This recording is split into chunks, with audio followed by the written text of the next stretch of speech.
Kahit patay na ang dalawang suspect sa panggagahasa sa kanilang anak, hindi napawi ang dalamhati ng mga magulang ng batang biktima. Hindi naman daw maibabalik nito ang buhay ng kanilang anak. Mas gusto raw sana nila kung magdusa sa kulungan ng mga suspect. Mula sa Paco, Maynila, nakatutok live si John Consulta. John? Patuloy ang pagluluksa ng mga kaanak at mahal sa buhay ng 7 taong gulang na biktima.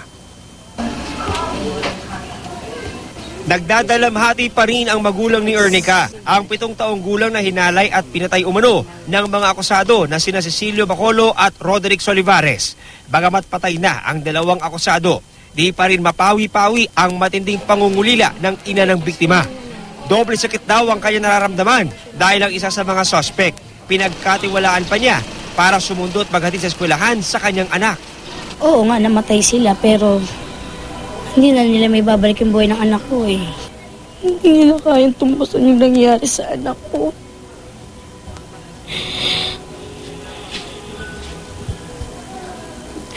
Yung anak ko nga hindi nila binigyan ng na mabuhay yung bata. Ayon naman sa ama ni Ernica, mas gusto sana niyang makulong ng mahabang panahon sina Cecilio at Roderick. Hindi ko pa talaga mapapatawad yung dalawang yun kahit patay na sila eh. Ilang araw lang kasi po yung nasa loob sila eh. Siyempre, konting hirap lang yun. Dapat lahat, nila dapat yun. Pagdusahan nila talaga dapat. Ginagawa nila sa anak ko, binaaboy nila. Kanina, bumisita ang mga kaeskwela at guro ni Ernica para makiramay sa mga naulila ng kanilang kamag-aral. Di pa rin daw sila makapaniwala sa sinapit ng kanilang estudyante sa murang edad. Matyaga siyang bata kasi kahit wala siyang baon yun, nagtsatsaga siya pumasok araw-araw.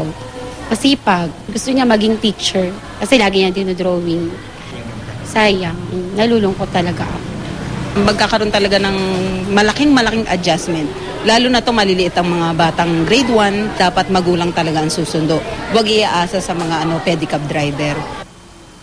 Sa gitna nga ng pagluluksa, Mela, inihanda na rin ng pamilya ang paghatid sa kanya sa kanyang huling hantungan sa darating na Sabado sa Manila North Cemetery. Mel?